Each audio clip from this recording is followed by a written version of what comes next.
আসসালামু আলাইকুম। আশা করি আল্লাহর অশেষ রহমতে আপনারা সবাই ভালো আছেন। আপনাদের দোয়া এবং ভালোবাসায় আমরাও ভালো আছি। তো আজকে একটা সিম্পল রান্না দেখাবো, ঢেঁড়স ভাজি।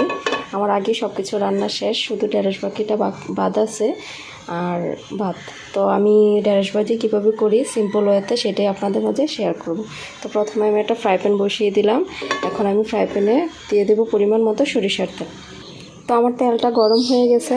তা আগে থেকে কেটে রাখা দিয়ে দেবো পেঁয়াজ আর রসুন। পেঁয়াজ আর রসুনটাকে আমি একটু লাল করে ভেজে নেব।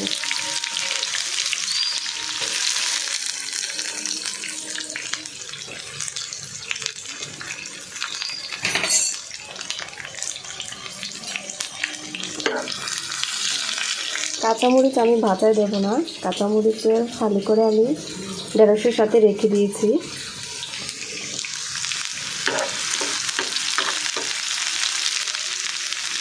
পেঁয়াজটা ভাজা হোক। তা আমার পেঁয়াজ আর রসুন ভাজা হয়ে গেছে লাল লাল করে। তো এখন দিয়ে দেবো ঢেঁড়সগুলো।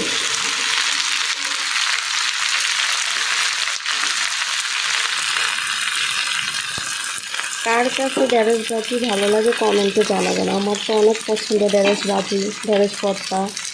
আমি ঢেঁড়স দিয়ে মাছ দিয়েও রান্না করি। যদি আপনাদের ভালো লেগে থাকে রেসিপিটি দেখতে চাইলে অবশ্যই একদিন আমি মাছ দিয়ে ঢেঁড়স দিয়ে রান্না করে দেখাবো আপনাদের। তো এখন আমি দিয়ে দেবো স্বাদ মতো লবণ আর দিয়ে দেবো গুঁড়া হলুদ। এই দুটোই আমি দেবো। তা আমি আমার ঢেঁড়স ভাজিতে হলুদের গুঁড়া আর লবণে ইউজ করছি, আর কিছু দিইনি। আর তো কাঁচামরিচ দিচ্ছি, দেখছেন আপনারা। তো যতক্ষণ এই যে ঢেঁড়সের একটা আঠালো ভাব না যাবে ততক্ষণ আমি এটাকে মাঝারি আছে ভেজে নেব। যখন আঠালো ভাবটা চলে যাবে হয়ে যাবে তখনই আমি ঢেঁড়স ভাজিটা তুলে নেব। তো আমার ঢেঁড়স ভাজি হয়ে গেছে।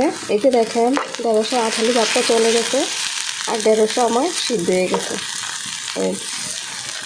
তো আপনারা এইভাবে রান্না করে দেখবেন, ভালো লাগবে। সবাই ভালো থাকবেন। আসসালামু আলাইকুম।